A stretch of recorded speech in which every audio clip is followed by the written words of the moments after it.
A gentle rain fell, blurring the edges of the world outside.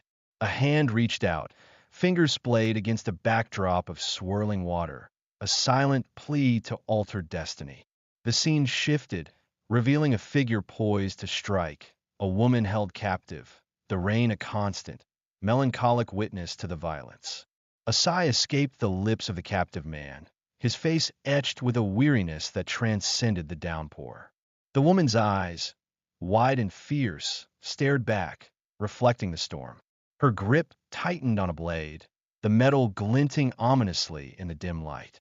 The deadly dance continued, the woman now lunging, the man collapsing under her attack. He coughed, a spray of blood painting the rain-slicked ground. His hand, now stained crimson, trembled. He gasped for air, a bitter reflection on the futility of his situation. The woman's face, streaked with rain and blood, showed a flicker of something unreadable. Her gaze remained fixed, unwavering, as she stood over her fallen opponent. He, with a look of a last insult, spoke his last word. He then let out a final breath. A message appeared, stark and impersonal, a cruel epitaph. Nullification of engagement. Conditions: murder Deucalion. Back in the mundane world, a man sat at a computer, relief washing over him as he saw the message. Stage clear. Congratulations. You have cleared the stage. He leaned back, the glow of the monitor illuminating his face. Finally, it stopped crushing. The screen displayed a character profile. Deucalion von Greyhenuklein, head professor, with a list of skills and attributes. The man, Kim Woojin, a game developer, muttered about the effort he had put into this one character, finally fixing the bug that had plagued the nullification of engagement route. The game company, REW, was a well-known studio in South Korea, a powerhouse that had risen from a region known for its lack of console games. They poured all the investment into the AAA game. The success or failure of this game would determine the company's fate. It was a single-player game, yet boasted advanced AI and named characters whose actions were significantly influenced by player choices. The variety of classes, knight, mage, explorer, demon hunter, noble, king, and more, offered players immense freedom. If it failed, the studio would fall with it.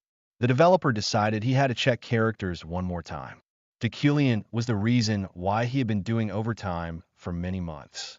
Deucalion, an intermediate boss and a named villain, was a character riddled with bugs. His death, a crucial event, was often caused by a stab wound from his fiancée. It made sense with all the scheme he makes. His coworker, Woojin, asked, "How's the testing going?" The team leader, Era, who was also Woojin's ex-girlfriend, was introduced. They had shared 7 years of happiness, and, he felt, helped him become a better person, despite her workaholic tendencies and his own laziness. But they had broken up. He was not able to change. 6 months later, rumors spread that she had found someone new. She commented on his progress and hinted at her new relationship, with a slightly awkward, "It's going well." She urged him to focus on fixing the bugs. She mentioned a need to make changes to the story's end, specifically Deucalion. He was an intermediate boss that should be easily killed. Deucalion's power scaled with the scenario's progression, and the game's difficulty depended on the player's choices. She revealed a startling fact. Deucalion's character model was based on Woojin himself. She added they look alike. She noted with amusement the artist's similarity to him, a fact that shocked Woojin, as he had only met the artist twice. She also commented that they had similar personalities. Era asked him how he felt with the game experience. He answered that it will do well. He pointed out that her new boyfriend was outside. It was late. She kept telling him to go. Era then bided him goodbye. As night deepened, the clock ticked. Woojin decided to test Deucalion again. Man, the artist. Woojin decided to modify Deucalion's attributes, adding was kid and average mage, and giving a bit of backstory that he was called a genius as a child but with worse personality. Deucalion was hated by all, a situation Woojin found amusing. He considered adding a less conspicuous attribute he's supposed to be based of him, such as comprehension, perhaps a form of empathy. He ended up adding a bunch of random things. He felt ashamed after he was done. He ended up reverting the character before any problems happened. Suddenly, an email alert startled him. It was from a story writer, dated April 6th, 2021, with a message. No, no. I was just waiting to take a look. Wu Jin, confused, checked the message again. The message continued, mentioning a finished model and a cryptic instruction to take a look outside the window. He looked up. The sky outside was a terrifying spectacle, a swirling vortex of lightning and darkness. He stared, bewildered. The sky was falling. A hole had opened up, unleashing a torrent of chaotic energy. Monstrous forms, skeletal and terrifying, began to emerge. Where am I? A voice, rough and unfamiliar, echoed in his mind. It was a guttural voice, accompanied by a cough. It was a warning. So, child, do not forget. Be wary of him. Always. Deculian is no tame man. He may be hesitant now, but he can do something at any moment. He's just donating his own talents right now. He is a vile villain.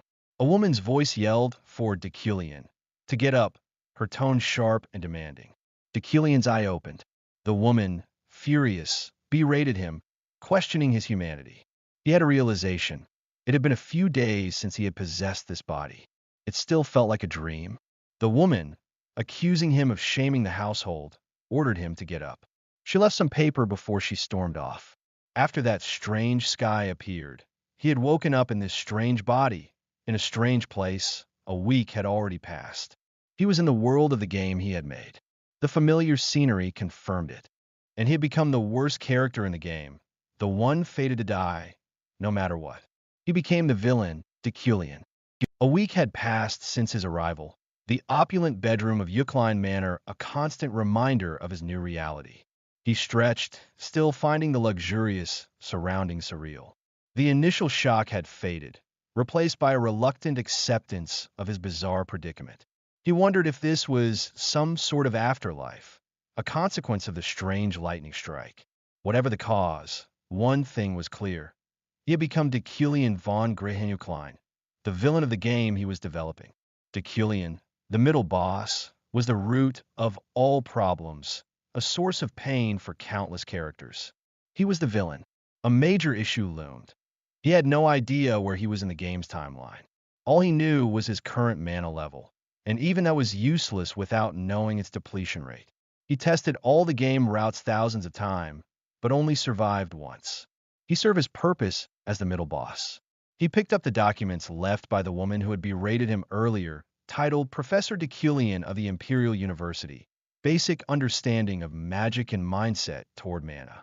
The woman, Uriel von Grehenuklein, Deculian's half-sister, served as the head of the household in his place. They had a very bad relation. He recalled what she said about the angry woman, concluding she was likely Julie, his fiancée, and that some conflict had occurred between them. The papers were just orders. She was scolding him and calling him professor. It must be today, his first day, he realized. He should have been prepared. However, the paper had all that he needed. He's never given any lectures before, but he needed to gather information. A screen appeared before him, displaying his primary survival goal, become necessary to the game, and a side quest. University lecture, with a reward of plus 0.5 store currency. Because of Uriel, there was many ways for him to die. He knew store currency was important, but what could he possibly lecture on? This body possesses the attribute, comprehension. He remembered when he was a developer, adding it for fun, to give him empathy. It's supposed to only appear in later stage. He used the bathroom and changed the unfamiliar clothes. It felt as though he had always lived as Deculian. The elegant clothes felt surprisingly comfortable. Intimidation, dignity, and aesthetic sense were there. It seemed as if the body was accepting him as its owner. The rigid formality that Kim Woo-jin once found stifling now felt natural. He walked toward the exit, a sense of purpose, though tinged with unease, settling over him. He felt that it was normal, even though his main goal was to get information. He was a noble, a superior member of society. He felt sick after a compliment. He thought about who he was. Kim Woo-jin was a completely regular man from South Korea. Objectively tall and handsome, his ex-girlfriend, described him as a pathetic, lazy bastard. He resolved not to lose himself, to remain vigilant. Stepping into a luxurious car, a novelty for him, he was reminded of a past encounter involving an expensive car, a memory that still stung. He noticed a young man sitting across from him. The young man greeted him enthusiastically, handing him a document. "Professor, good afternoon. Here it is." Deucalion wondered if he was his assistant or secretary. The assistant, surprised by the question, confirmed that he had been serving Deucalion for 3 years, but quickly brushed it off as a joke. Deucalion examined the document, initially assuming it was lecture material, only to find it was a script for him to follow. Given his lack of preparation and Deucalion's prideful, untalented nature, it made sense. The assistant was the one who'd do the work. He complimented him for the work. Perplexed by the unexpected compliment, the assistant urged him to rest until they reached their destination. He felt sick. As they left the manor, Deucalion felt his consciousness merging with the characters. They arrived at the Imperial University, Deucalion's workplace. The lecture was to be held in Rodeo Hall. He overheard students discussing his reputation as a master of spell interpretation and a child prodigy. Entering the hall, Deucalion silenced the room with a glance. He introduced himself. "My name is Deucalion von Greyhenucline. I have taken this class as the head professor of the university's Magic Tower." He announced the start of his lecture. Students whispered their admiration for his looks and intelligence. A female figure, hidden in the shadows, clenched her fist, muttering, "Ha! At last we meet. The enemy of my father." She swore, "Deucalion, you trash bastard." The scene fragmented, shattered like glass. 3 years ago, her father had taken his own life. He had dedicated many years to researching spell interpretation, but the shock of having his thesis stolen drove him to despair and ultimately death.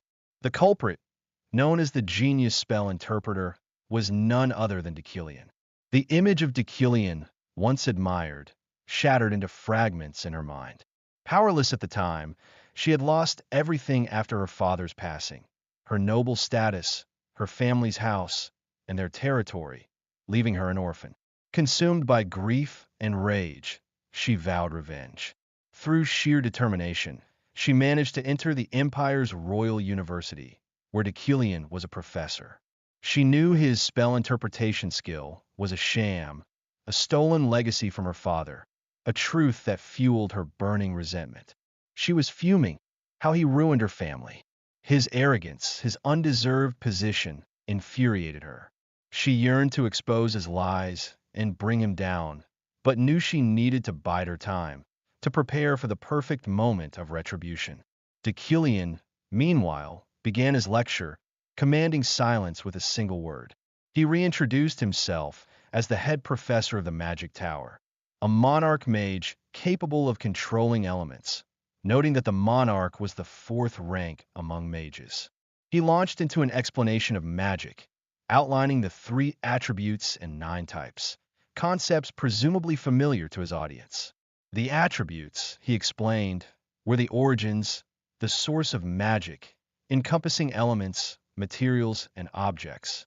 The types included summoning, spirits, destruction, support, enchantment, manipulation, ductility, bewitchment, and harmony. To his surprise, Deucalion found the lecture material easier than expected. Even though he was simply reading from a prepared script, he found himself understanding the concepts perfectly, thanks to his comprehension attribute. His presence commanded the students' attention, his elitist demeanor coming across as natural rather than overbearing. He might even possess the qualities of a good teacher, he mused. He continued, explaining how mana usage differed depending on its storage location. In the head for mages, the heart for knights, and the inner core for a blend of internal and external mana. He delivered a concise message about the importance of focus over raw talent, a statement that felt characteristic of Deucalion. He admitted, however, that he himself wasn't extraordinary, his current mana level at 3,375, far below a named mage's primary mana of 30,000. He finished reading. He found the script was starnge at the last part. The original hymn wouldn't say that. Deucalion asked if there were any questions. At first, there was silence. Then, a student, the girl from before, stood up, reporting a mysterious spell discovered the previous night in the dormitories, assumed to be the work of the devil. She pointedly questioned Deucalion, the genius spell interpreter, about his opinion. He, however, questioned her affiliation with the university's magic tower. When she hesitated, he rebuked her for not following proper etiquette, stating he wouldn't answer questions from a child who lacked basic manners. He acknowledged her question, but stated he had no choice but to dismiss it for the moment. He realized that his comprehension attribute had consumed a significant amount of mana during the lecture, 1,300, a concerning revelation. The students whispered among themselves, amused by the girl's failed attempt to challenge Deucalion. She, seething with frustration, recognized her attempt to get noticed had backfired. Ignoring him, she urged him to stop. She persisted, claiming the magic tower was refusing to analyze the spell, calling it a rumor. She used her magic to project the spell. She demanded that he, as a genius spell interpreter, identify the magic used. His mana had drastically decreased. She explained that while the remaining debutantes were analyzing the spell, there had been no progress, requesting a hint from him. Deucalion identified it as barrier magic, specifically a bewitchment-type barrier designed to trap. With a final, dismissive gesture, he declared the matter closed. The side quest was completed, and he received his plus 0.5 store currency. In the university's magic tower cafeteria, the girl, identified as Ephorine, furiously ate her food, cursing Deucalion. She had intended to expose his fraudulent skills with an unknown spell, but his unexpected knowledge and her own lack of decorum had made her appear foolish. She was only able to say it was a bewitchment spell. She noted how most spells needed parameter, but this did not.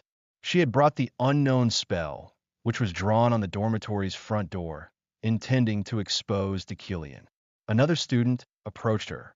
She explained the purpose of the spell was to increase the freshman's research skills, and that it turned out to be a real barrier after recomposing it. Ephorine was confused. The other student complimented her bravery in questioning the scary professor, though admitted they lacked the courage to do so.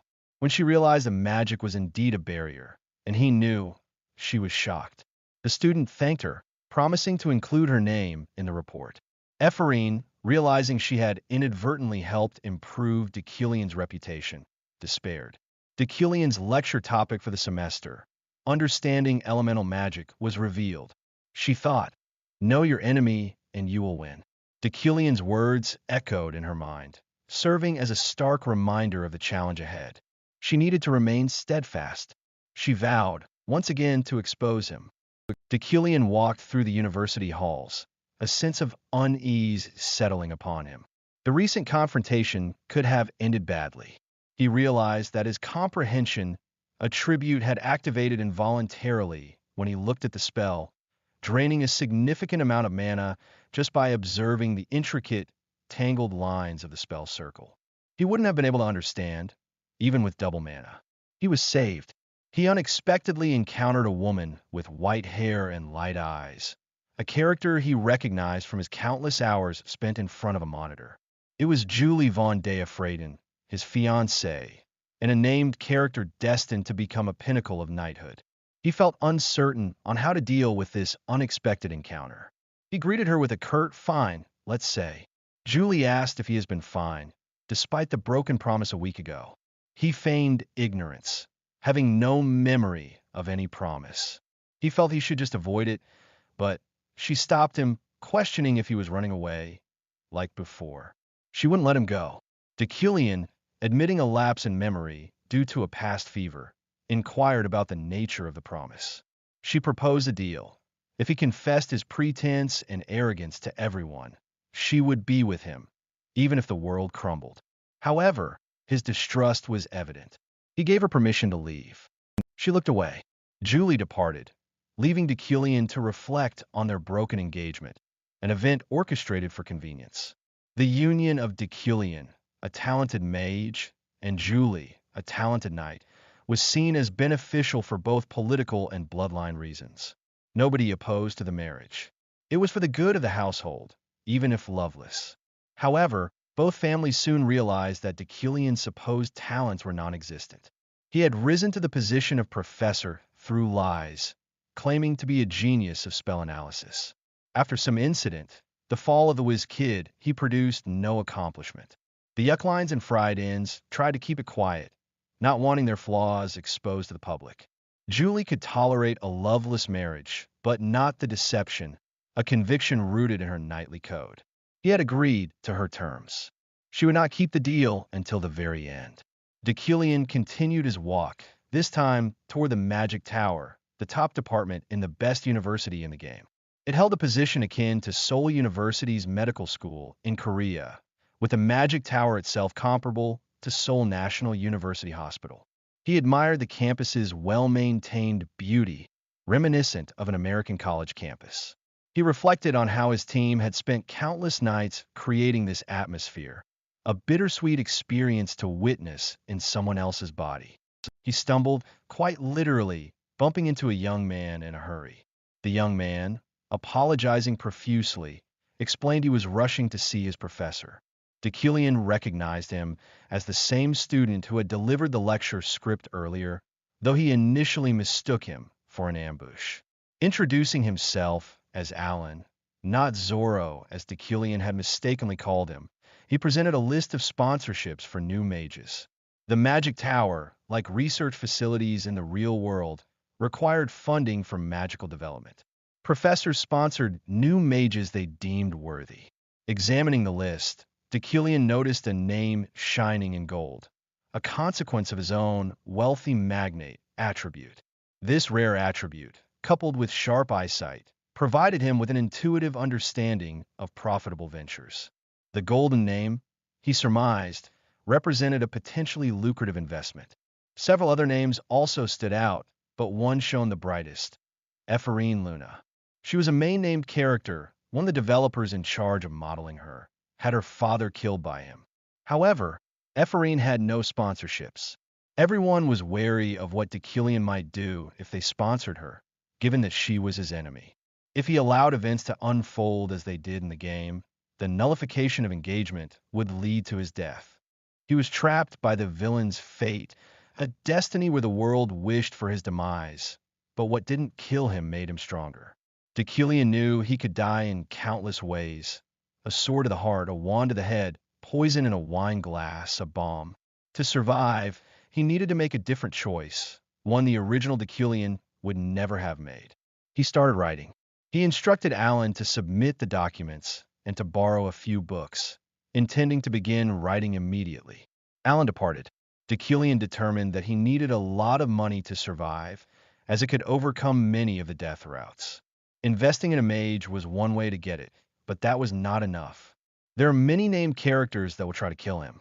To survive, he needed a way out. He needs to be strong. Deucalion concluded that the best way for him to survive was by becoming stronger. However, Deucalion's talents were merely average, insufficient to counter future threats or the countless deaths that awaited him. He had one advantage: his attributes. While he couldn't control all four elements like some, he possessed potential in manipulating earth and fire. Combining earth, fire, and metal resulted in another attribute: Midas Touch, which consumed the user's mana to unlock a target's potential. His talent in manipulating metal allowed him to wield chi-controlled levitating blades. It was simply telekinesis he knew, common, but not widely used in this world. He could compensate for his lack of power by manipulating metal's properties. To realize all of this, he needed to learn manipulation, starting with object manipulation. He decided to test it. Focusing his will, he attempted to manipulate the book with his mana. The contents of the book, on basic telekinesis, flooded his mind. With newfound understanding, he effortlessly levitated a nearby paintbrush.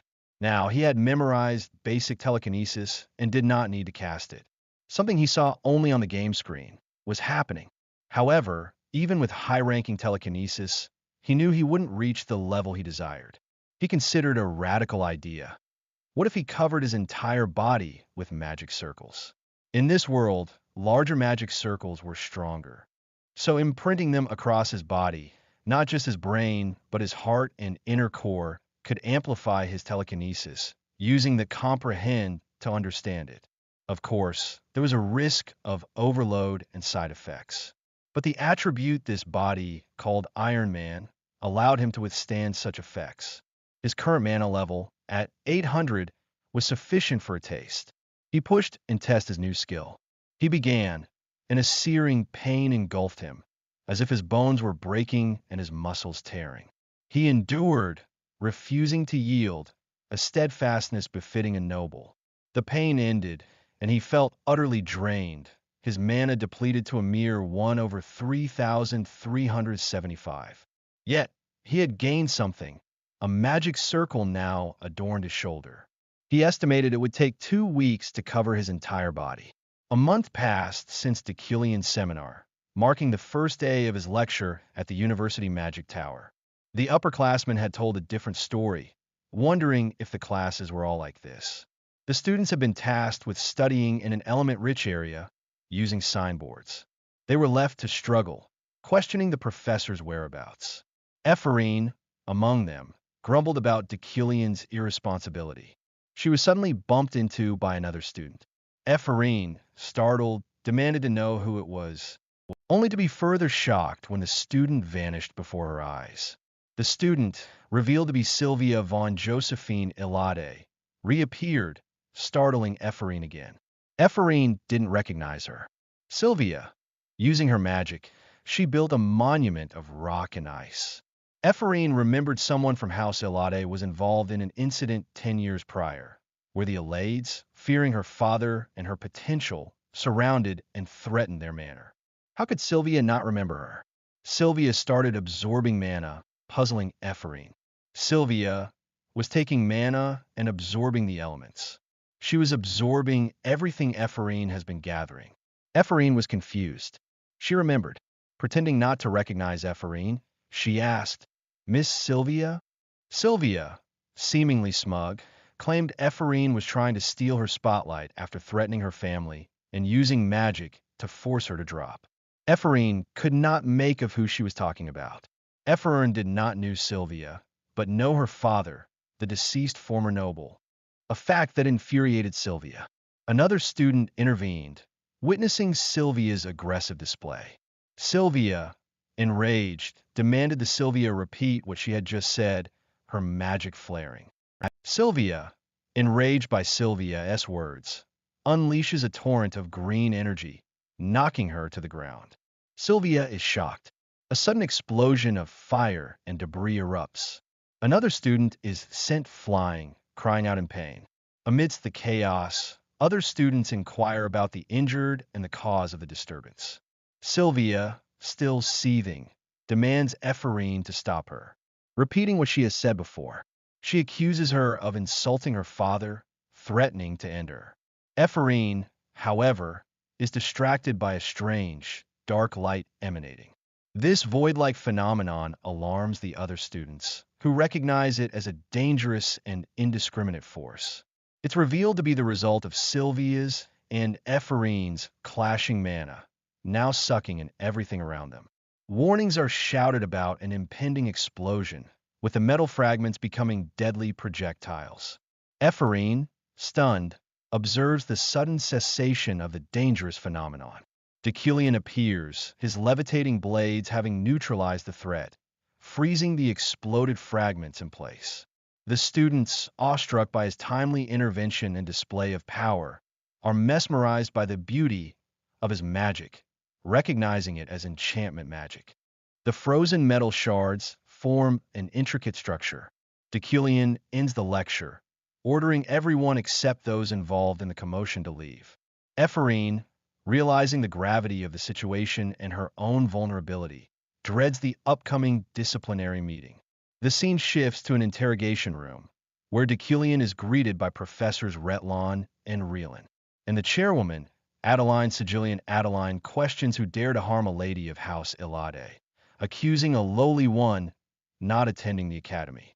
However, She also acknowledges Deucalion's skillful resolution of the situation, praising his impressive intervention.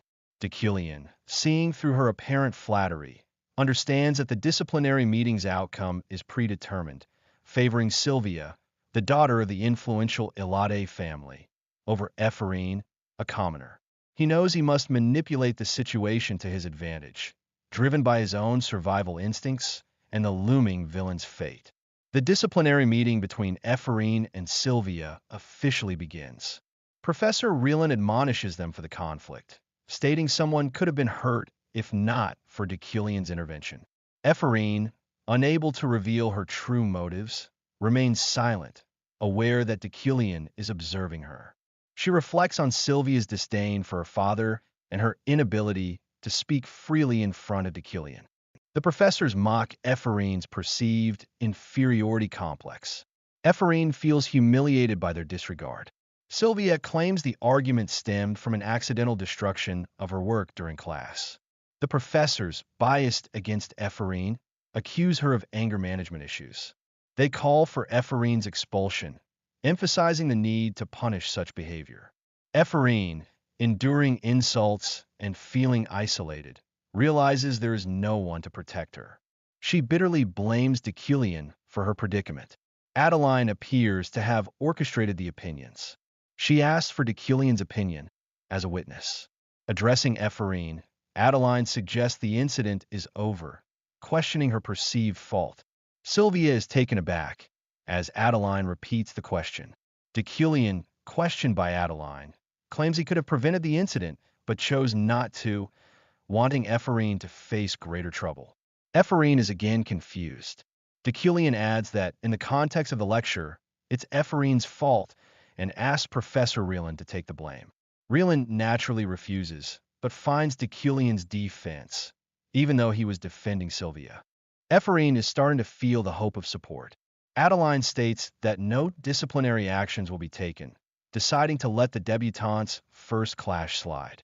Ephraim thinks that the head professor would prepare for her explosion. She is surprised by his unexpected and perceptive analysis of events, realizing it's all for the students' benefit. She asks Deucalion questions. Ephraim approaches Deucalion, seeking answers. Deucalion anticipates her questions, specifically about her father's death and the Luna family. Ephraim contemplates the possibility of Deucalion rescinding his verdict to protect himself, even if he did remember her father. She finds the thought of him forgetting her father even more heartbreaking. Deucalion tells her she doesn't need to ask, advising her to focus on her potential instead of dwelling on the past. Ephraim is left. Ephraim, reflecting on Deucalion's actions, realizes he must know about her and her father. She concludes he helped her out of pity, finding some solace in the fact that he remembers. For now, she decides that's enough. The game system acknowledges Deucalion's actions, awarding him currency for overcoming a death variable. The scene shifts to Sylvia and her father, Gilthian von Ludwig Elade, discussing the incident. Gilthian acknowledges Ephraim's talent, but believes she's past her prime.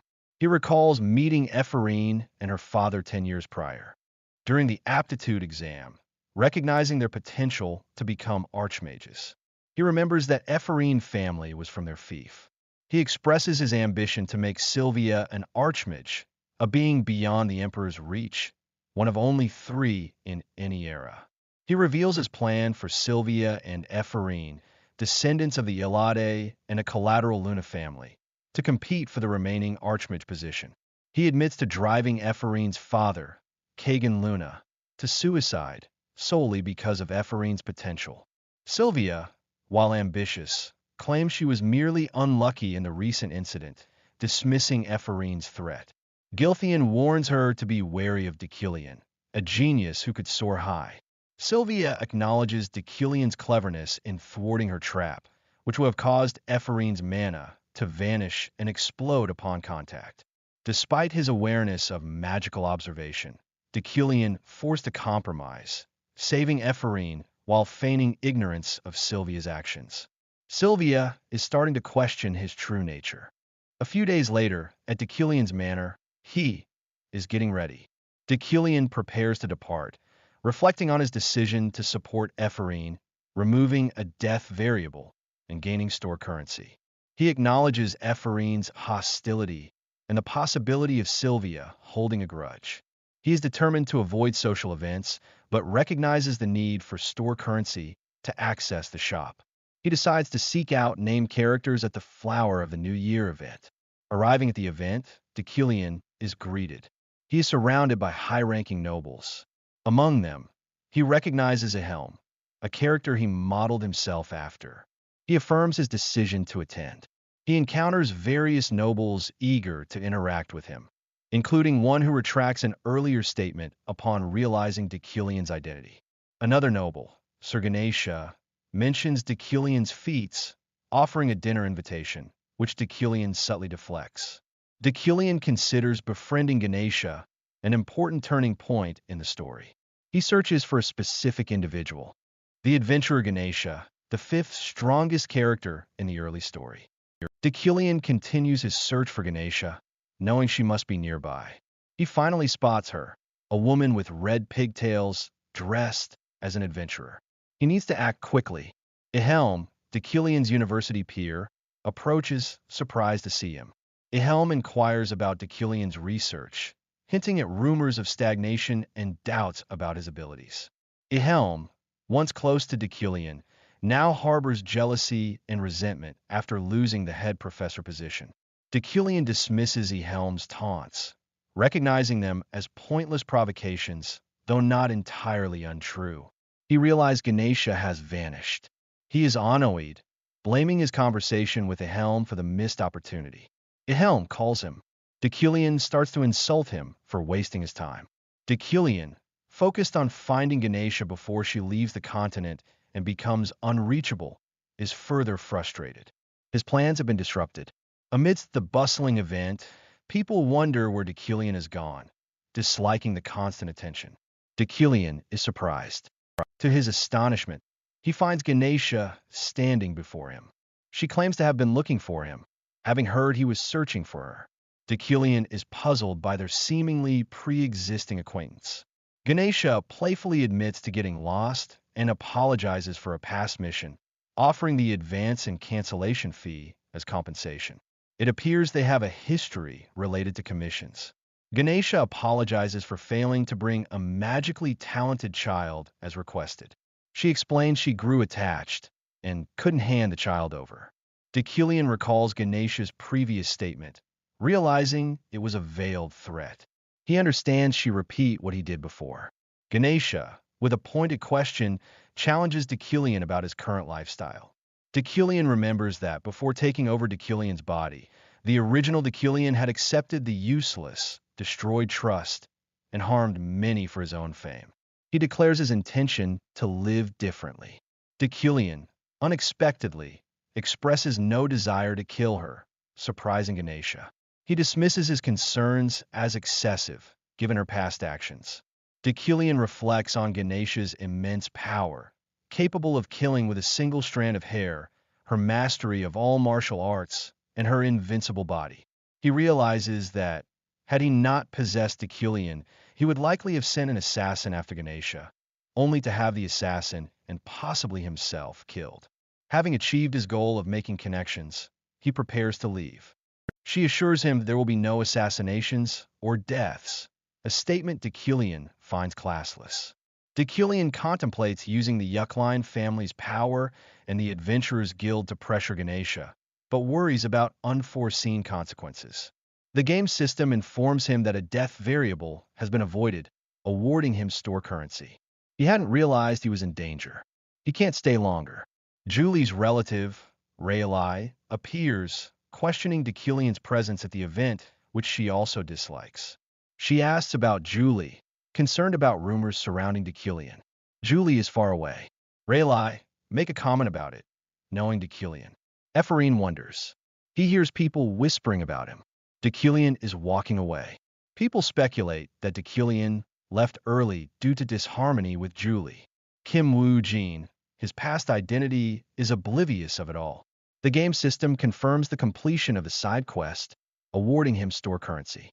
A week after the Flower of the New Year social event, Deucalion reflects on his activities. Besides his usual memorization and basic telekinesis training, he started working out, feeling his stamina was lacking.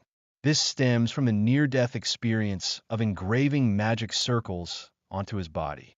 A flashback shows him collapsing, bleeding, after a magical experiment. He attributes his survival to the Iron Man attribute, realizing a normal mage would have died. His desire for greater strength, triggered by meeting Ganesha, led him to engrave a fire control circle to enhance his telekinesis and metal manipulation. This method, while drastically reducing the time needed to learn magic, is incredibly dangerous. Recognizing the strain on his body, he incorporated physical training into his routine. Finishing his workout, Deucalion prepares for work. He enters his office, where Alan greets him with news of a statement from the Magic Tower. The statement from the Magic Tower Qualification Committee announces an audit hearing in 6 months to review Deucalion's research progress. Deucalion realizes this is a consequence of his predecessor's stagnant research. He understands that his position as a professor is crucial to his existence in this game world. Losing that title would mean losing all hope of returning home. Determined to prove his worth, Deucalion plans to find something of value in Deucalion's laboratory. Entering the lab, he finds it in disarray, seemingly untouched for a long time. He notices an unnatural-looking trail of earth, suspecting it might be hiding something. Despite not knowing the culprit, he believes there's no better way to stop Deucalion. Thanks to his telekinetic manipulation, he unearths a hidden book. The book is encrypted, protecting its research contents. Deucalion effortlessly decrypts it using his comprehension attribute. A blinding golden light emanates from the book, revealing the brilliance of the research, visible only through his combined wealthy magnate and sharp eyesight attributes. However, he finds the research incomplete, with missing sections and incorrect logic. Despite this, the research is valuable enough to trigger a reaction from his wealthy magnate attribute. He discovers a hidden message and a picture of Ephraim Luna, realizing that Ephraim's father was working as Deucalion's researcher. The message reveals the Luna family's grudge against Deucalion and Ephraim's difficult life. Deucalion assures her, in his thoughts, that he will complete the research using comprehension and add her name as a co-author. The scene shifts to a university cafe, where a group of commoner students discuss the importance of sticking together. Ephraim, a former noble, is among them. She reflects on her lack of a noble's residence or land. The group emphasizes that Ephraim needs to be their representative. They discuss the need for a supervising professor to form a club, a significant hurdle. They consider various professors, but dismiss them due to their biases. Ephraim is hoped if the food they offer is eaten. One student suggests asking Professor Deucalion, prompting Ephraim to rush forward, spilling food. A student reassures her, noting that Deucalion looks down on everyone equally. While Ephraim avoided punishment thanks to him, she doubts he has taken a special interest in her. She's reluctant to get involved with Deucalion again. Another student warns against overthinking it, fearing a negative outcome. Julia grabs Ephraim, stopping her. Julia, appearing suddenly, asks what's wrong. Ephraim, startled, steps back. Julia, seeing Deucalion, reacts strongly. Julia, startled by the mention of Deucalion's name. Ephraim's companions are surprised by Julia's sudden appearance, one wishing her luck and the other calling her a coward. Ephraim, flustered, approaches Deucalion. Deucalion, holding a document, acknowledges her. Ephraim, despite her nervousness, presents her request to form a club, needing his signature. Deucalion, though not wanting to get involved, acknowledges the validity of her request. He did agree to a deal before. The other students encourage Deucalion to help. Deucalion takes the document and instructs Ephraim to send the details to his office later.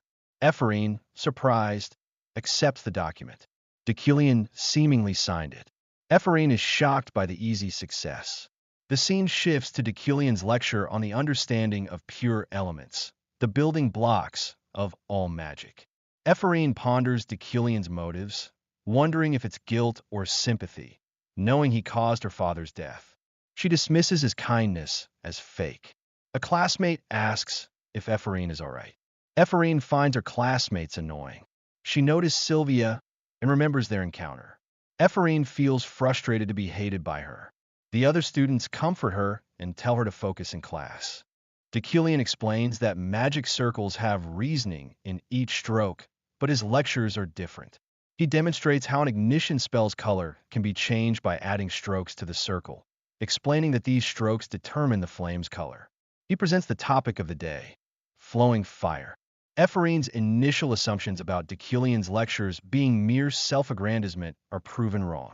The lectures, now influenced by Kim Woo-jin, are engaging reenactments using mana, offering creative explanations and elite understanding. This is a revelation to the debutantes, including Sylvia, who had lost her passion for learning. Deucalion demonstrates a magic circle for summoning water. He then combines it with a fire magic circle, creating a swirling vortex of purple energy. The students are amazed by the flowing fire effect, Sylvia finding it unexpected. Deucalion explains that while geniuses often rely on intuition, theory is a mere mold. He argues that relying solely on theory limits magic, creating uniformity and hindering training. While acknowledging the need for good intuition to become elite, he points out that elites cannot explain intuition. Teaching a theory-focused lesson is practically impossible for someone whose genius is being questioned. Deucalion's lecture is a refreshing departure from the rumors. Ephraim admits to having never focused so hard on a lecture before. Back in her dormitory, Ephraim ponders the situation. Her door is defaced with insults, which has worsened since the incident with Sylvia. She finds a sponsorship certificate, initially almost falling for it, realizing the absurdity of being sponsored when she's hated by both the Ilade household and Deucalion. She considers reporting it as a fake to get a reward and goes to the magical administration office. The certificate is confirmed as real, shocking her. Overjoyed, she imagines this will finally wake her from her struggles. Ephraim quickly packs an emergency suitcase, fearing the consequences of having 100,000 elms she got for sponsorship.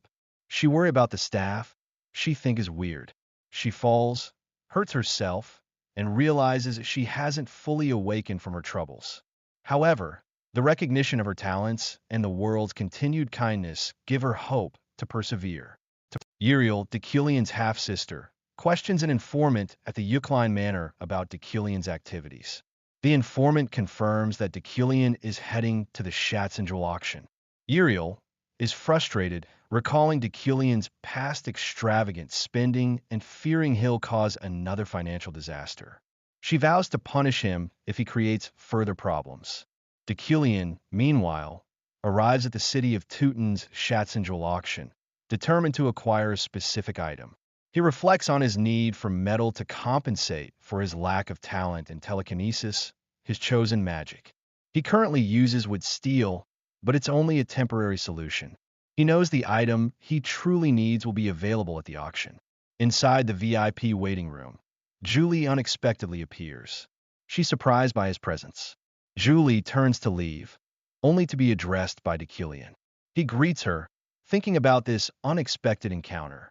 Julie, visibly angry, confronts him about his involvement in the recent disciplinary committee, accusing him of trying to ruin the debutante's futures. Deucalion dismisses it as old news, and Julie warns him that his past sins will catch up to him. She gives him a final piece of advice, implying that she's severing all ties with him. Deucalion internally agrees, acknowledging his disinterest in marriage and the dangers surrounding Julie. He idly wonders about her presence. Julie, flustered, insists she's there for her own reasons, looking for a specific item. She gets flustered. Deucalion finds Julie's flustered reaction cute, realizing she had initially misunderstood his intentions. He internally notes a strange sensation, worried that he might be becoming influenced by Deucalion's emotions, despite his efforts to maintain his original personality. The auction is announced. Deucalion dismisses his concerns, focusing on the upcoming event. He watches as the auctioneer presents the first item, a vase from the east.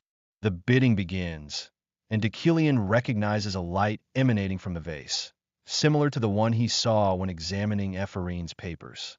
The bids quickly escalate. Guest 777, Deucalion, secures the vase for 2.5 million elms. He reasons that the vase's value is higher than its price, and he has enough funds to invest. Various other items are auctioned off, all going to guest 777. The audience identifies guest 777 as Professor Deucalion. Julie finds Deucalion pathetic. Julie finds him no different than her and his vanity. Julie's focus is on obtaining Winter's Fire, the final item of the auction. The auctioneer reveals the coveted item, Winter's Fire, also known as the Snowflare Stone. Julie and Deucalion both express their determination to acquire it. The Snowflare Stone is described as one of the 10 rarest metals, used to forge legendary weapons and holding both heat and cold energies.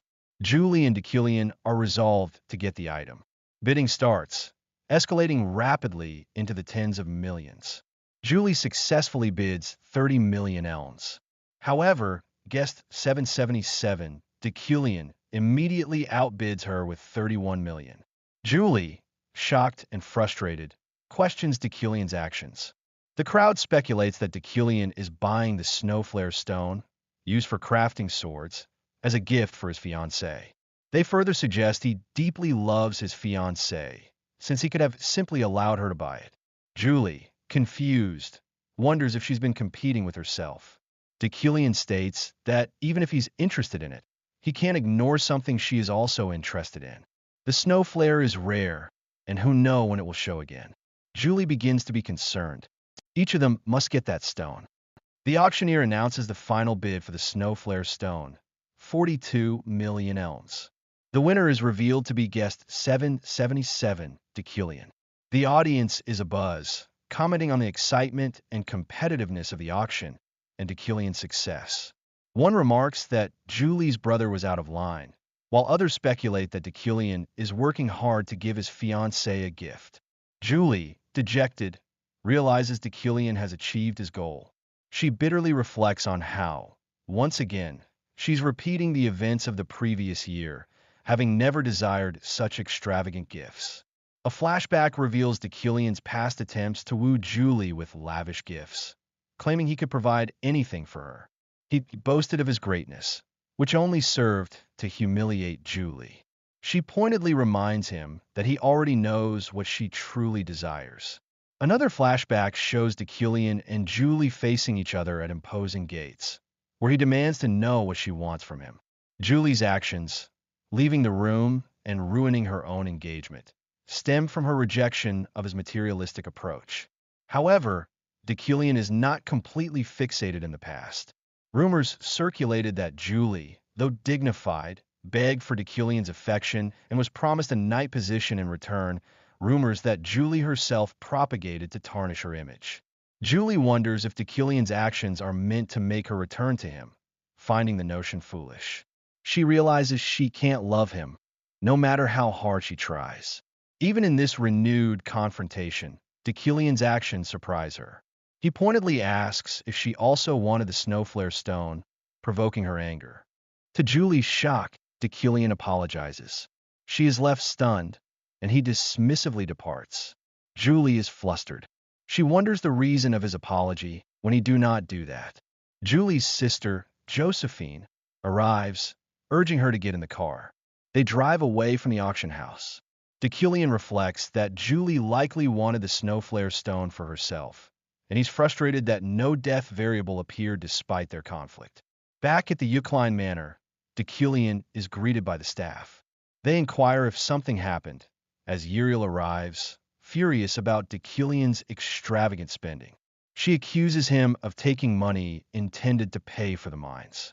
Deucalion calmly assures her that he purchased something that will generate profits. Uriel, enraged, feels he's treating her like garbage. She confronts him about his spending and questions his motives, crying as she expresses the financial strain the household is under. Uriel is getting angry. Deucalion is starting to face the villain's fate. Uriel's red, destructive aura starts to manifest. Deculian, seeing the danger, realizes that surviving the situation will be financially rewarding. He knows the solution. She confronts Deculian, reminding him of her sacrifices for him and questioning her accusations. She points out her lack of contribution and accuses him of wasting their parents' money. Deculian then boldly declares he will give Uriel the position of household head. Uriel is stunned and enraged by this sudden offer. She accuses him of lying. Deculian offers to swear an oath, shocking Uriel further. He explains about Mage's oath that kills when it is broken. Uriel, still incredulous, questions his sanity, but Deculian remains firm, stating she doesn't have to believe him if she doesn't want to. Uriel starts to think, and she's going to leave. Deculian is pensive. He receives a notification that he has overcome a villain's fate death variable, earning store currency. He's relieved that nothing bad happened and contemplates the gradual changes he's making. Deculian is thinking of the change. Ganesha appears behind Deculian. She states that what he did was unexpected. She thinks Uriel is not fit to be a househead. She states that Uriel von Greyhan-Yukline has no Yukline blood. Deculian is very surprised. Ganesha repeats her statement, clarifying that Uriel has no blood relation to the Yuklines. Deculian, though internally aware that Uriel was supposed to be his half-sister, he is shocked about knowing of her complete lack of blood ties. Ganesha questions the appropriateness of revealing this secret, reminding Deculian that he initially requested the investigation into their blood relations. Deculian, ever pragmatic, acknowledges the situation, stating simply that Uriel is Uriel. Ganesha finds his response surprising, admitting she didn't expect such a statement from him. Deculian assures her he'll keep the secret regarding Uriel. Before leaving, Ganesha has one more piece of information. She informs Deculian that the 6 snake heads have begun to move. These are the leaders of infamous criminal organizations on the continent, known for their notoriety and high bounties. Ganesha warns Deculian that they are after the items bought from the auction house. She implies that Deculian has been neglecting his magical defenses, which is how she was able to enter so easily. Deculian finds a paper beside him that Ganesha left behind. He sighs, acknowledging the new information. He affirms that knowing this changes nothing, as he is not Deculian. Deculian's treatment of Uriel won't change regardless of her biological connection to him. She will always be his sister. Deculian and Ganesha agree to conceal this, finding comfort in a new secret. Elsewhere, adventurers around a campfire discuss Deculian. They are amazed by his change, and one is attracted by him. They are interrupted by Rayleigh, a member of the Red Garnet adventure team and Julie's relative. Rayleigh reveals she no longer needs to observe Deculian, as he is not looking for a magic slave. The adventurers head back. Rayleigh commands them to keep everything they heard secret. She uses her magic. The next day, at the University Magic Tower, Deculian contemplates the system store. He is not able to buy anything from the system store, that he will have 6 chances. He is only at level 1. He will have a chance for level 3 and 6. He realizes he can't rush and waste this valuable opportunity. He reviews his current training routine, memorization, physical training, and controlling levitating blades, but acknowledges he's still lacking in combat strength compared to infamous named villains.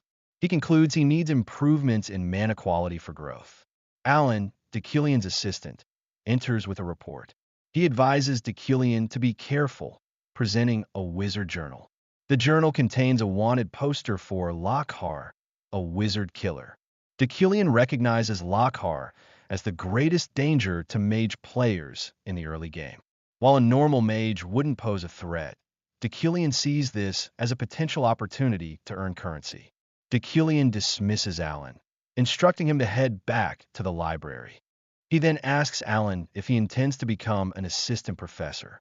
Alan, startled, confirms his aspiration despite Deculian's past comments about his lack of talent.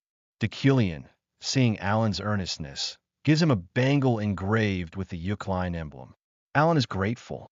Deculian praises Alan's organizational skills and usefulness, deciding to keep him close. He recognizes that others, resentful of Deucalion's past cruelty, have left, leaving Alan, who is willing to do any kind of work, potentially vulnerable. Deucalion gives Alan money and instructs him to buy dinner. Deucalion departs, as Alan surprised and grateful. Deucalion heads to the staff-only library, motivated by Luna's paper. He found the paper on the invention of pure elements in the laboratory. Though filled with errors, he intends to correct it. He also hopes to find useful manipulation-related grimoires. Deucalion is interrupted, asking why he's in the staff-only library. It's Sylvia. 10 minutes prior, Sylvia had been searching for study materials in the executive reading room, a space typically restricted to faculty. The librarian, initially hesitant, is overruled by a magically projected image of Professor Reelan, who grants Sylvia access, citing her status as the successor of Elade and this year's rookie mage. The librarian complies, allowing Sylvia to browse freely. Sylvia, whose hobby is studying literature and languages, has come specifically to find a novel written in Ethanol, the language of the now-disappeared fairies, making such books exceedingly rare. This is the reason for Sylvia's visit to a place she wouldn't normally have access to. As Deucalion approaches, Sylvia is unaware of his presence. He confronts her, questioning her presence in the executive reading room. Sylvia, surprised and recalling rumors of Deucalion's aversion to the library, wonders if he intends to call a disciplinary committee. She explains that she's looking for a specific document and has Professor Reelan's permission. Deucalion realizes that both the professor and the librarian have disregarded school regulations, and those involved deserve discipline. Sylvia, surprised, is interrupted as Deucalion picks up the book she holds. He identifies it as an Ethanol novel, questioning her ability to read the language, though he notes that's not the important issue. Sylvia defends her interest in literature and languages. Deucalion lets it slide this time, warning her that future breaches of protocol without permission will result in disciplinary action. He advises her to send someone else to borrow books in the future, rather than flaunting her family's influence. As Deucalion walks through the library, she silently fumes, feeling humiliated by his words. Sylvia intended to understand the fairies, though Deucalion had questioned her ability to read the novel, pointing out the Ethanol language's inconsistency. He hadn't taken the larger problem, her unauthorized presence, seriously. The narrative shifts to a scene of adventurers in a forest, hunting a magical creature. Deucalion observes them, noting their composure despite it being their first practical training. They're in the Mountain of Darkness, a training ground near the university with high security and a rich source of magical materials. The danger is high due to venomous creatures, prompting the Magic Tower to enforce protective barriers and patrols. The head professor position for overseeing this area is currently vacant. Deucalion volunteers for the role, much to the surprise and approval of the other professor. Deucalion is taking charge, which is the way a head professor should be, the other professor thinks to himself. Deucalion is internally motivated by a side quest notification, the darkness of the Magic Tower, which promises store currency and an additional achievement reward. He feels a pull towards the mountain, likely the reason for the quest. This quest marks a turning point in the game, transitioning it into a horror genre. 9 hours later, Ephraim and her companions enjoy treats at a cafe near the Magic Tower. Ephraim celebrates having 100,000 elms. She offers to treat her friends. They discuss the imminent approval of their club establishment plan and their first gathering. Julia mentions a training session at the Mountain of Darkness, where 50 people volunteered despite the occasional accidents. They suddenly hear a scream and feel a tremor. Rushing outside, they see someone running and screaming for help. Julia hesitates as she shouts for Ephraim, asking her to stop, but Ephraim continues running. Ephraim is surprised by the disappearance of Julia. Ephraim, disoriented, finds herself in an unfamiliar place, separated from her friends. She remembers the person calling for help. She spots someone and calls to them for aid. She is quickly approached and realizes she is in danger. The person screams, revealing a monstrous form. Ephraim, now certain she's being attacked, prepares to defend herself. He walks, when suddenly Deucalion appears, surprising her. She accuses him of attacking the woman, questioning his right to harm a civilian. Deucalion tells her to open her eyes and look again, clarifying that it's not a person. The creature, revealed to be a demon, lunges. Deucalion explains that Sylvia was under an illusion, a common demonic tactic. Ephraim tries to intervene, but Deucalion tells her to get lost. The demon attacks Deucalion. He prepares to hunt the demon, enraged by its escape. He engages the demon, showcasing his power. Deucalion identifies the demon's specialty as illusions, noting the core on its forehead. His own resolute, which resists mental attacks, makes the illusions ineffective. Deucalion's lineage, Yukline, makes his blood boil with rage. The Yukline attribute is revealed, a lineage with exceptional power in subjugating demons. It purifies surrounding mana and increases mana quality, but also makes the user more aggressive.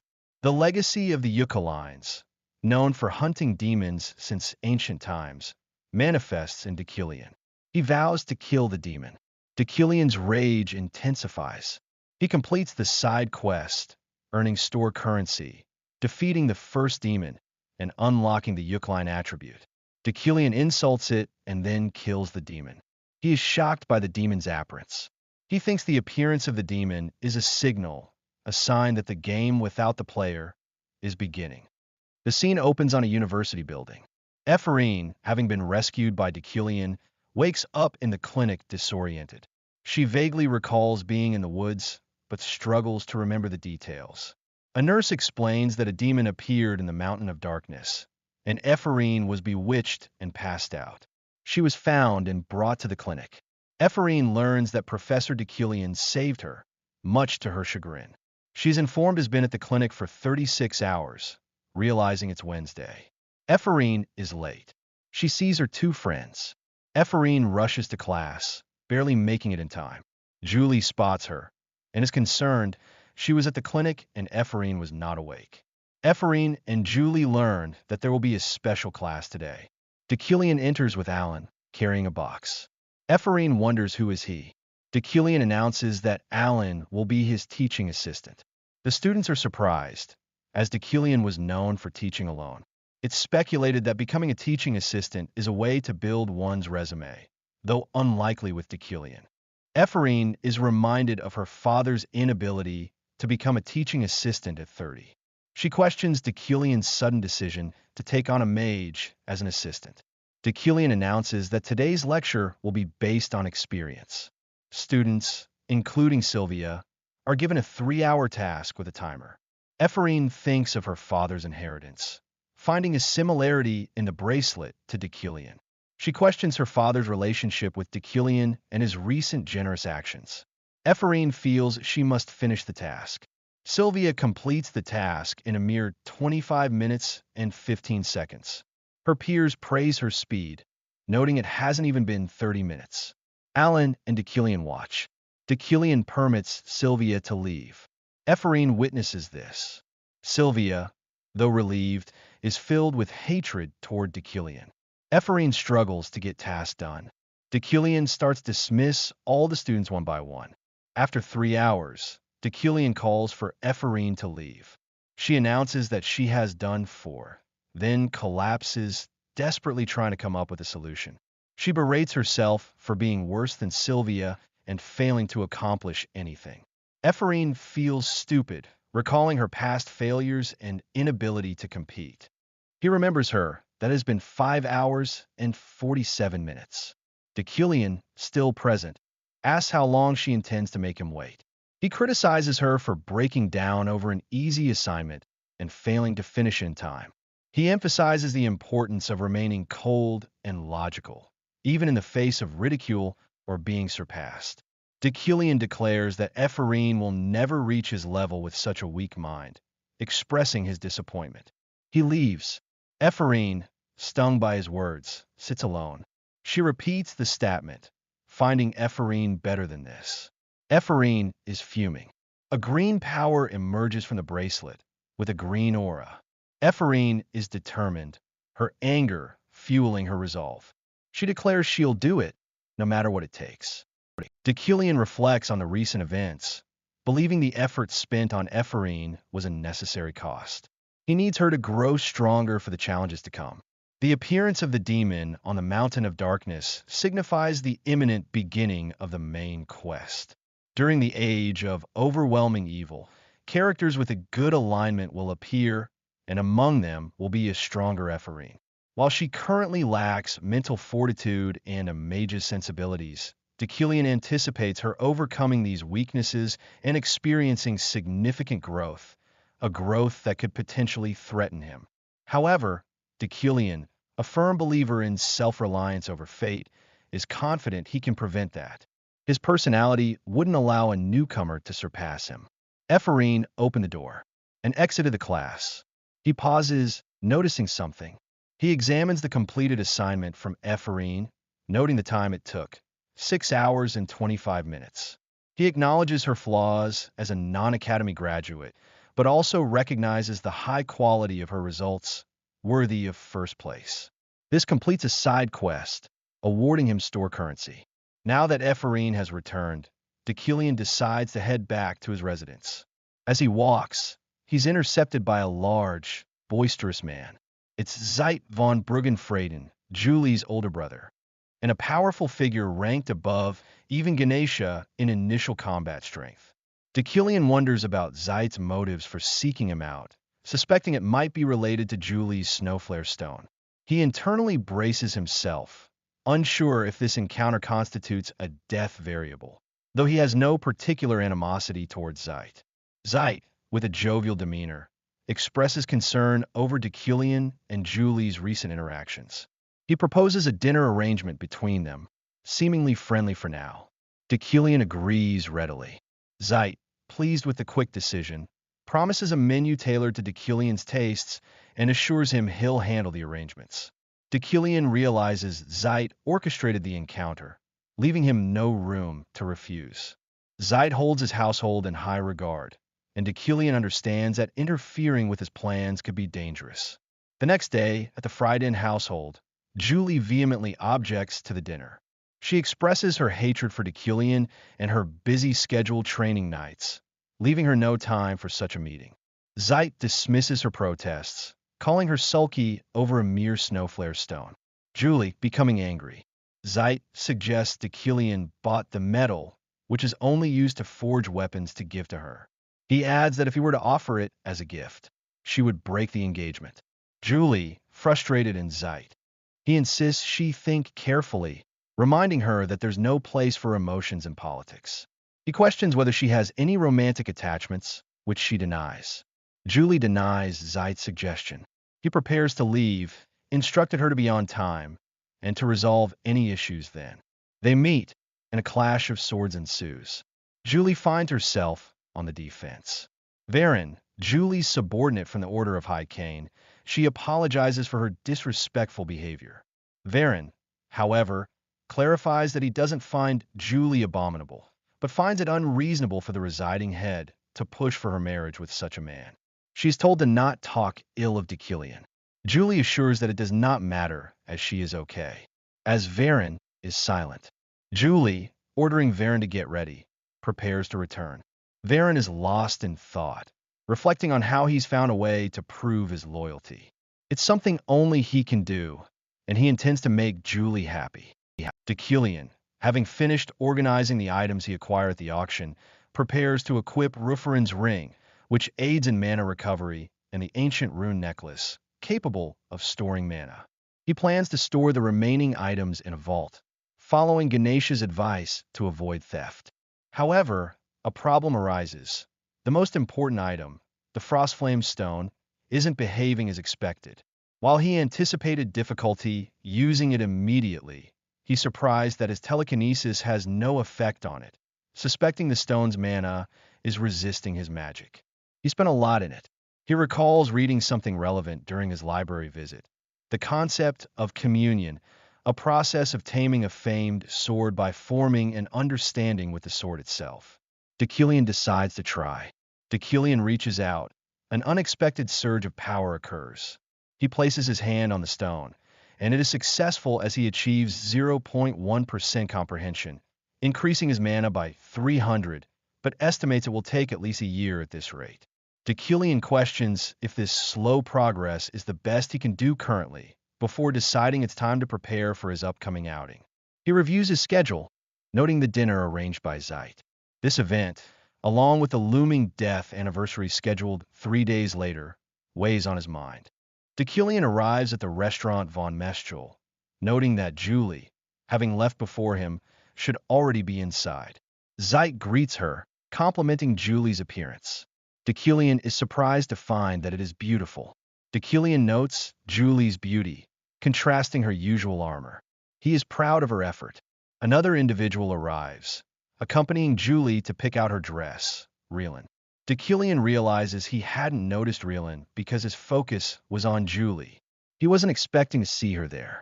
He's then introduced to Josephine, Julie's sister, but also a named character he must be wary of. Josephine is described as a sociopath, the owner of an undercover intelligence network, and possesses strength comparable to Zeit's. Her sole affection is for Julie, making any harm to Julie a trigger for her wrath. Deucalion understands why Josephine hasn't harmed him yet, but he sensed her murderous intent upon entering the room. He acknowledges this encounter as a significant and dangerous death variable, requiring him to demonstrate his seriousness about Julie to survive. Zeit gets straight to the point, asking Deucalion when he intends to hold the engagement ceremony, reminding him it's been 3 years. Josephine intervenes, telling Zeit the adults are talking.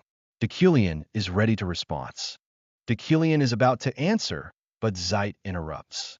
Josephine, with a menacing aura, states that he will leave the relationship entirely in Julie's hands. Julia is visibly shocked. Zeit voices his concern about the casualness of potentially dissolving the engagement. Julia is shaking. She points out that breaking the engagement isn't simple and would require the family elder's approval.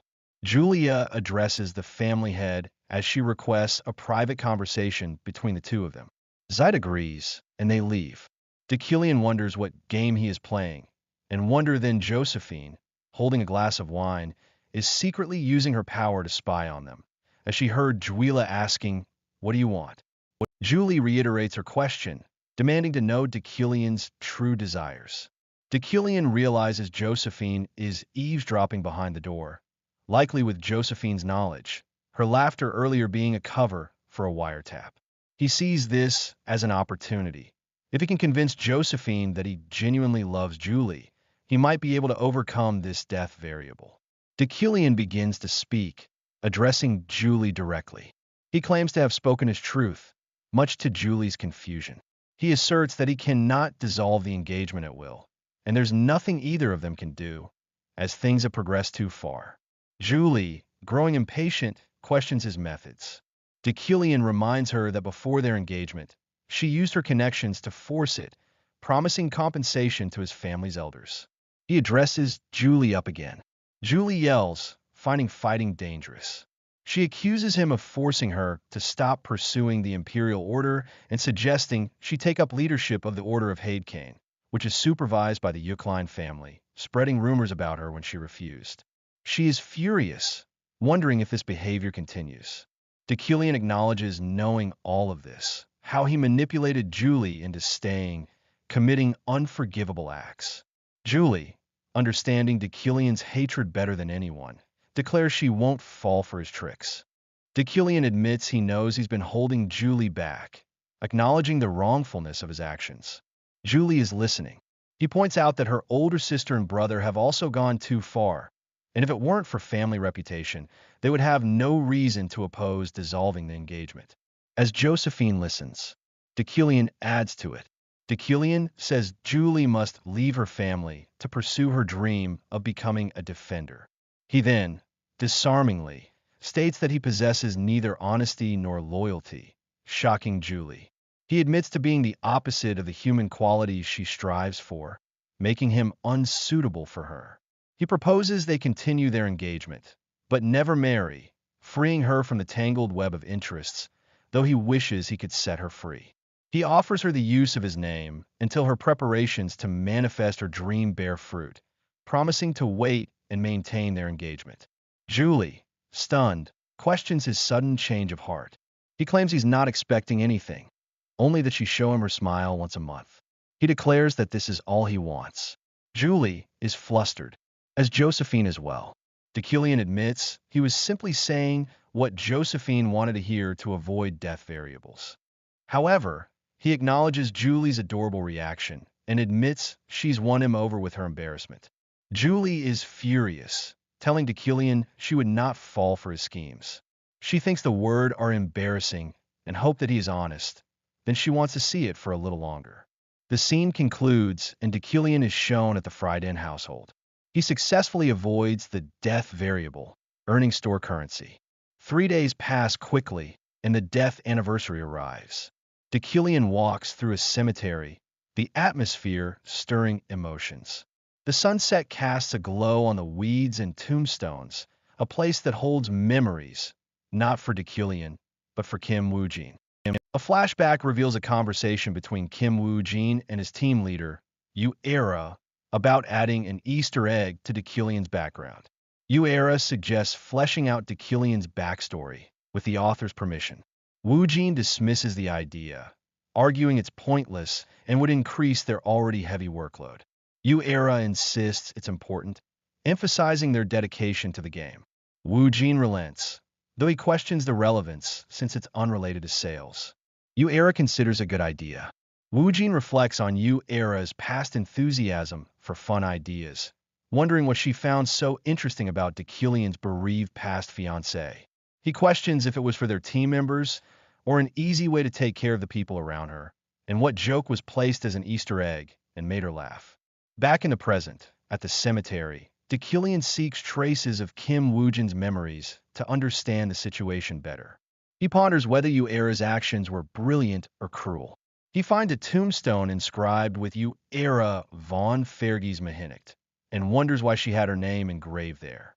It's revealed that Deucalion was modeled after Kim Woo-jin, and Yahello used her own name for Deucalion's deceased fiancé. He wonders if she thanked him.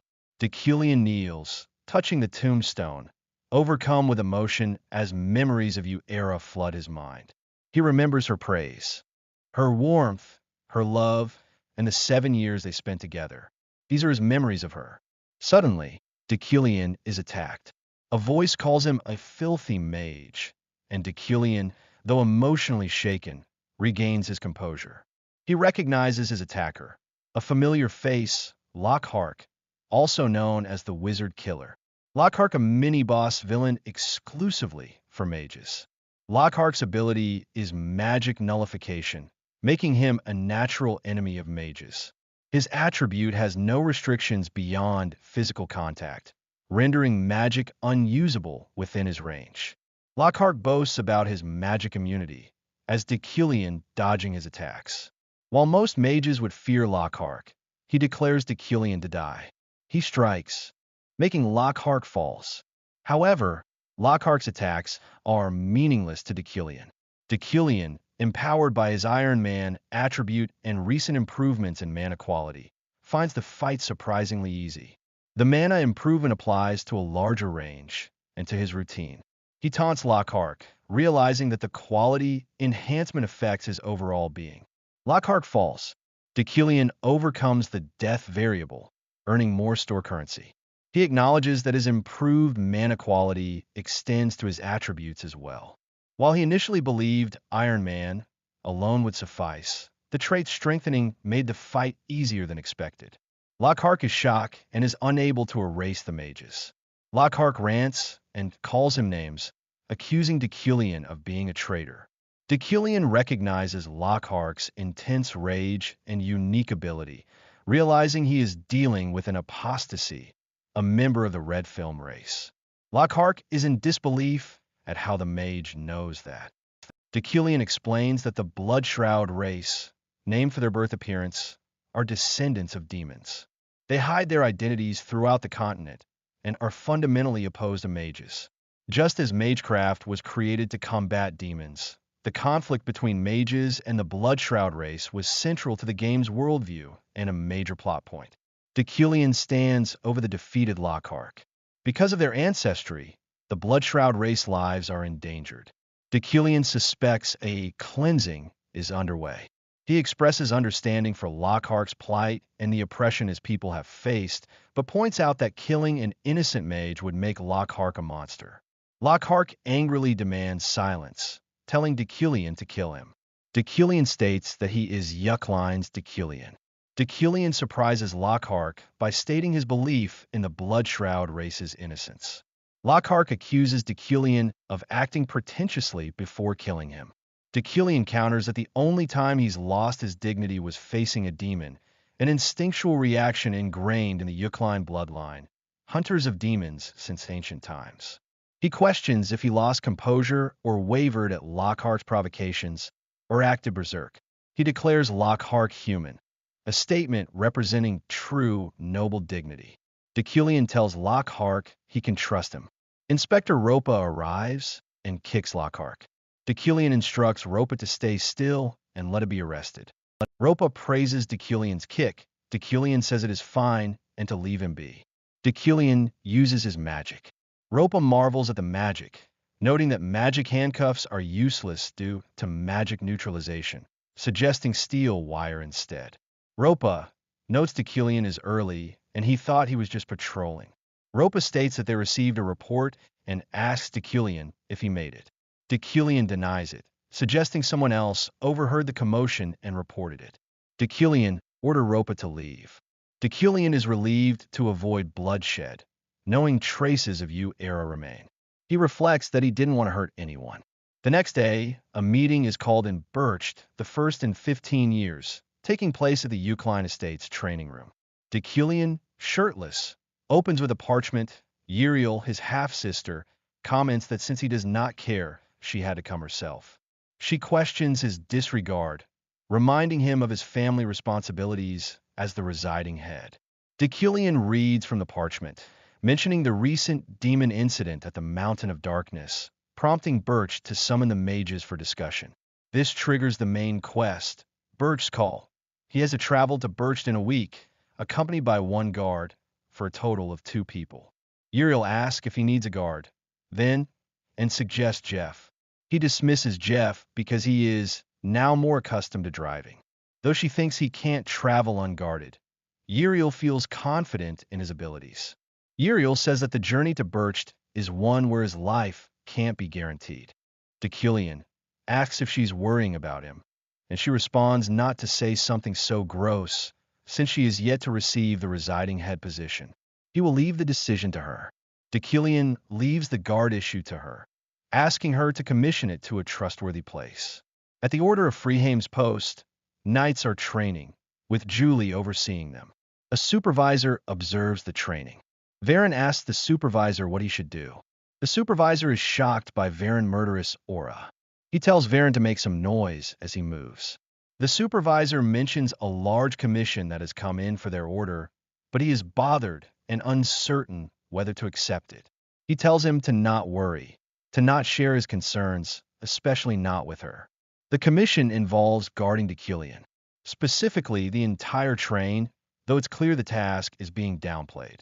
Varen decides they must take this commission. It is a big opportunity. However, the relationship between Deucalion and their captain is problematic. Varen believed Julie would never let personal feelings interfere with a mission. The supervisor decided to mention the commission to the captain, as Varen omits a murderous aura.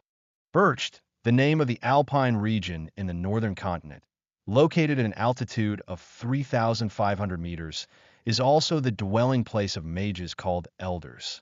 It's where all the schools of sorcery across the continent submit their ideas, influencing the magic world to such an extent that it could be called its pillar. The decisions made there are followed even by the floating island of mages. The summoning assembly occurs rarely, only once every several decades, making attendance both an honor and a recognition of a mage's status.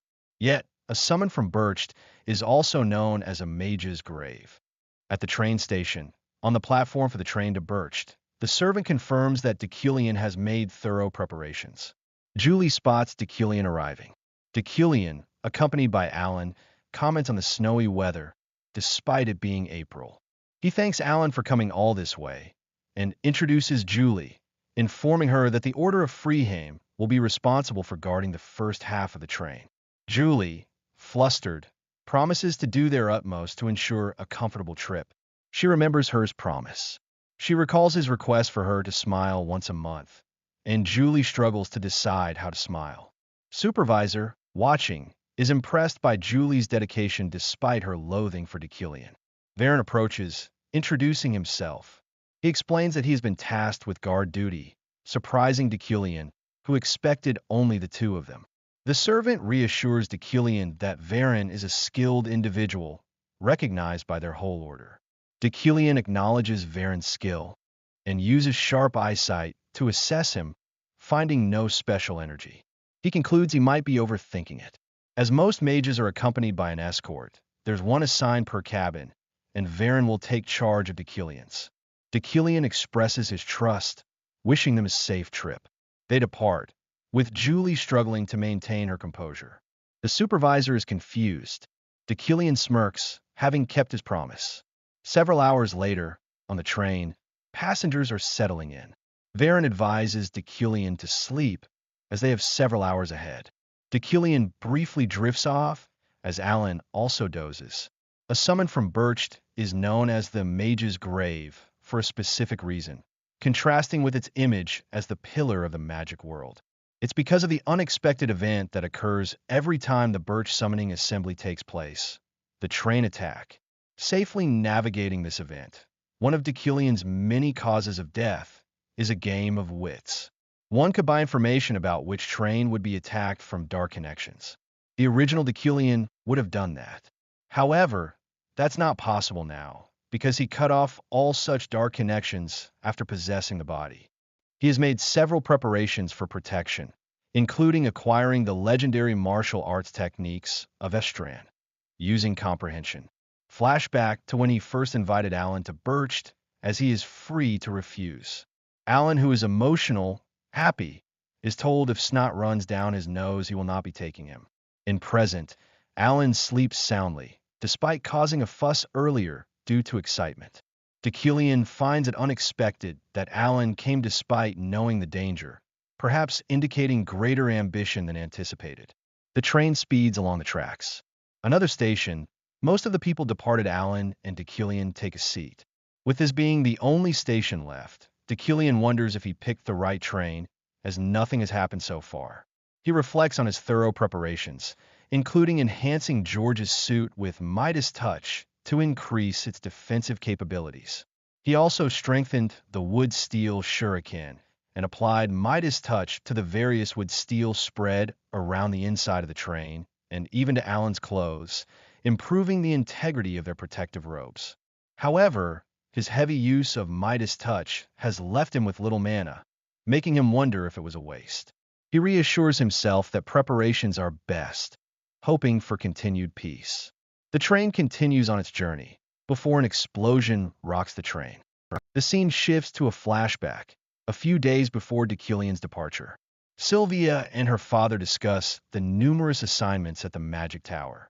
Despite missing a few classes and aspiring to become an archmage, Sylvia works harder than anyone. She expresses doubt about her ability to become an archmage with her current workload. Sylvia admits she's not worried about Ephraim, but misses Deucalion's lessons. Her father questions their early departure for Birch's summoning assembly. He is silent. He asks Sylvia if she knew the trip to be Mage's Graveyard. Sylvia responds it is not, after thinking it was a ghost story. He reveals that whenever there's a summons to Birched, some mages lose their lives. 15 years ago, 11 died. Getting summoned to Birched signifies a prestigious family, and if among the 20 chosen families, their family will be engraved in history. However, summoned families that don't attend are expelled from the register, and a new family takes their place. He questions the ease of dragging down prestigious families. Her father explains that the trip to Birched is like skim ice, where those who want to become prestigious sorcerers aim for the lives of existing ones. That's why they're rushing. He received intelligence about a group scheming to attack the train leaving later. He took Sylvia with him to be as careful as possible. He adds that if they're found out, it'll be an issue, and he should explain it to Sylvia, as she will also face the cruelty of this world. Of the 12 traditional families, he considers punishment necessary for all sorcerers if any are traditional. Deaths on the way to the assembly are considered a magical, natural death. The scene returns to the present on the attack train. The train is under attack. Explosions rock the train. He is composed. His eyes glow, activating vision enhancement. He uses psychokinesis to lift objects. Alan is awakes from all the commotion and the change of temperature. Pointing out the train is in midair. Deucalion calmly notes it's a relief, as elementary telekinesis has been memorized, along with Estrin's martial arts, saving their lives. Other mages assassins on the roof express their disbelief. They decide to focus, expecting a reward for their success. They attack, breaking through the train structure. Deucalion calls the attackers morons, sending with steel shurikens flying. He had anticipated this attack and strikes with precision. A masked attacker is surprised. Alan is in shock and confusion, recognizing the attack. Deucalion tells Alan to rest, then confronts Varen, ordering him to take Alan to safety and evacuate other passengers. Varen breaches the train. Deucalion is standing by the hole in the train. Deucalion feels a softness, his enhanced senses from Iron Man, allowing him to perceive the difference. He focuses on finishing things up before pondering further, reminding the attackers that they initiated this, and their deaths are natural consequences. Varen places Alan on a safe place, while watching the train on the sky. The train is floating due to Deucalion's magic. The aftermath reveals casualties, and Deucalion is exhausted, his mana depleted from the explosion and fighting. Varen moves all the passengers to safety, while Deucalion is silent. Varen's gaze changes. Deucalion states that he was also taken back by the attack, so he must be surprised. Varen shows his rage. Deucalion wonders if this is part of the villain's fate, and if Varen was hiding his attributes and moving with him from the beginning, causing him to let his guard down. Varen considers it a relief Deucalion survived. Varen declares he has to kill Deucalion himself. Varen confirms that he has safely evacuated the other passengers. He then turns his attention to Deucalion, declaring it's now his turn to die, and attacks with a sword imbued with red energy. Deucalion, questioning Varen's motives, wonders if he's acting under someone's orders. Varen, enraged, as Deucalion is about to mention Julie's name, but stops himself, warning Deucalion not to utter his master's name, emphasizing Julie's upright character and dismissing Deucalion's foul imagination. Varen reaffirms his intent to kill Deucalion by his own hand for his master. Deucalion observes that Varen's reaction seems unrelated to Julie. The servant, appearing, praises Varen as someone everyone in their order trusts, highlighting Deucalion's predicament with only 10 mana left against a talented opponent. Varen declares his guard duty ended and launches a powerful attack. Varen keeps attacking. Deucalion cancels his telekinesis, causing the train to begin falling. Meanwhile, Sylvia, offered birch specialty, permanent snow ice cream by a knight named Sirio, who introduces herself. She says other than Yuckline, rewind, everyone is here, but declines, stating she needs to contact Deucalion. She thinks of Deucalion, not intending to see a vision from her past. A flashback begins, showing Sylvia visiting her mother's grave, Iclean von Elraminalade. She complains about Deucalion's excessive assignments, and hears a sound. Curious, Sylvia investigates. She is shocked. Hidden, she spots Deucalion kneeling at a grave, his posture surprisingly vulnerable. Sylvia wonders why he's there, not expecting him to mourn someone.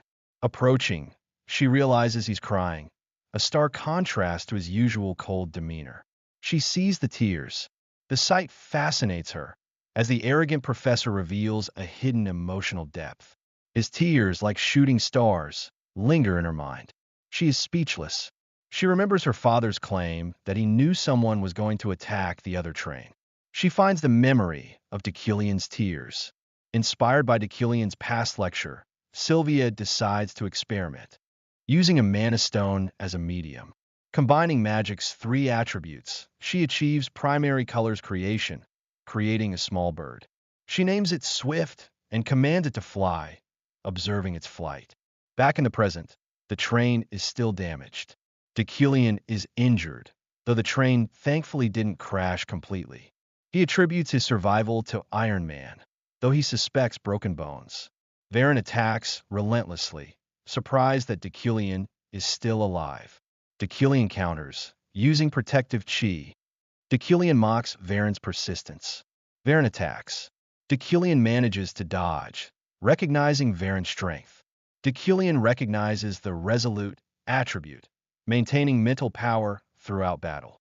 He realizes Deucalion won't bend, and continues attacking, using with steel shurikens. Deucalion focuses, attacking repeatedly, cursing his lack of mana. Varen persists, wondering if cutting Deucalion with his sword will end the game, bringing him back to his office. He strikes a final, bloody blow, as Sylvia's bird flies above the falling train. Varen, sword raised, delivers a seemingly fatal blow to Deucalion. He declares it's over, but is suddenly shocked as the space around them wavers. Varen is hit. He questions what's happening, his hand bloodied. He cries out in pain, seizing the opportunity. With only one mana point remaining, Deucalion launches a wood steel shuriken, hitting Varen. Varen stumbles, and Deucalion throws him off the train. Varen, with sword, is shocked. Deucalion psychokinesis, holds his body and places him in safety. Varen, suspended in the air, attacks again, questioning Deucalion's actions. Deucalion, equally confused, doesn't know why he's trying to kill him, recalling the evil deeds Varen claims he committed against his liege. He presses Varen, asking if he's truly doing this for Julie's sake, even without her request. Varen, enraged, screams that Deucalion would never understand. A flashback begins, showing Julie, accompanied by young Varen and others, thanking a woman. Julie states she simply fulfilled her knightly duty. A flashback of a young Varen, being held captive and told to go because he hasn't done anything wrong and is being harassed by a noblewoman and her son. Julie intervenes, saving him. The noblewoman threatens to report Varen, accusing him of assault and trespassing. Julie, unfazed, defends Varen, pointing out the absurdity of the accusation given his social status and physical condition. The noblewoman insists on taking Varen to the police herself, but Julie leads him away, stating he's being kidnapped. The noblewoman's claims are revealed to be at least partly false, as the Phrygia household is infamous for its behavior. Julie, though enraged, restrains herself, reminding Varen that violence is wrong, but acknowledging her own actions. She offers to teach him self-control. Varen, with red eyes, is in shock. Julie asks if he will feed him, then reveals how they first met. After joining the Night Order, Varen's childhood and personality made it difficult to get along with others. Julie was the only one who cared for him. Julie tells him he is having a hard time. He felt that everything was all right as long as he was beside his captain. Julie always led, helping others and refusing to negotiate with injustice, earning Varen's respect, admiration, and love. Back in the present, suspended in the air, Varen admits his emotions get in Julie's way, yet he still intends to kill Deucalion, believing it will someday lead to Julie's destruction. Deucalion acknowledges this is a butterfly effect of his actions, but counters that Varen is wrong. He states his intent to change what Deucalion has done, ensuring Deucalion's end isn't one of destruction. Varen is surprised. Deucalion warns Varen not to harm Julie, no matter what, stating to trust him. Deucalion offers a helping hand to Varen, but shocked by Versen's sudden display of power. Varen insists his mind won't be changed, resolving to kill Deucalion regardless. Deucalion calls Varen a fool, declaring his foolish choice will torment Julie forever, and releases the amplified rock. A flashback of Julie. She is getting worried, and her knight asks if she's unwell, suggesting she's worried about Varen, but assures her he can take care of himself. Varen, defeated, thinks of his liege, hoping for her happiness amidst scattered flowers.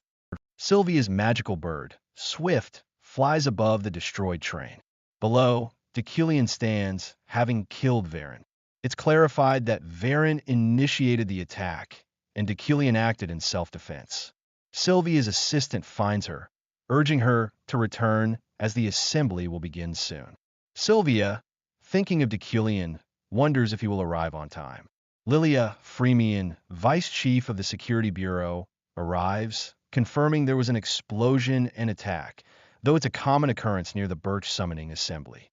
She inquires about casualties, learning there were no injuries, but 2 people are missing, Varen and Professor Deculian.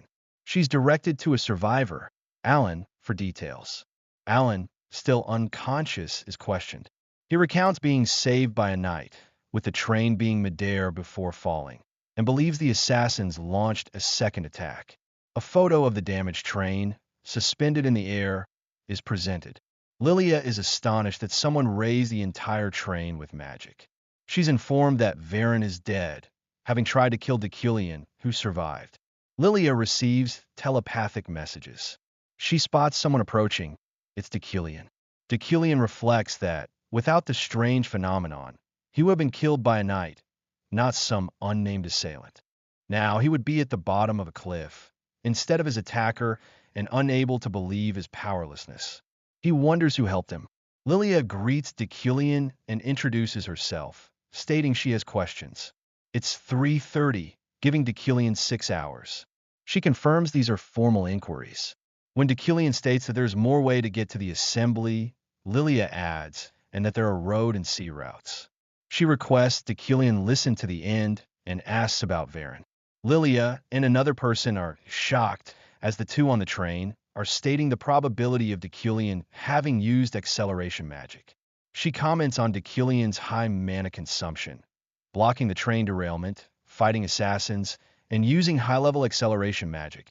She then names the man she is talking as Lockhart. The Birched Assembly is about to begin. Attendees are seated, with it being almost time for the stars to gather. Deculian is still not there. Gratitude is expressed to those who responded to the summons. A powerful mana surge is felt, attributed to Deskden, Birch's great elder and a living legend. Attendees are reminded of the assembly's purpose. Representatives from various families, Ilade, Bran, Virad, and Rewind, are present. Next is Deculian of the Eucline family. However, Eucline is not yet present. If he doesn't arrive before his name is called 3 times, he'll be eliminated from the 12 sorcerers, a major event as they were first summoned 200 years ago. Some scoff, noting the current Deculian's lack of capabilities compared to his ancestors. Sylvia finds the situation bothersome. As Deculian's name is called, he is announced. The announcer is interrupted. Sylvia is surprised, as are others. Deculian appears, fixing his coat and hair. The announcement is completed. Deculian von Greyhen Eucline is here. Deculian walks toward his seat. Eucline's residing head has arrived.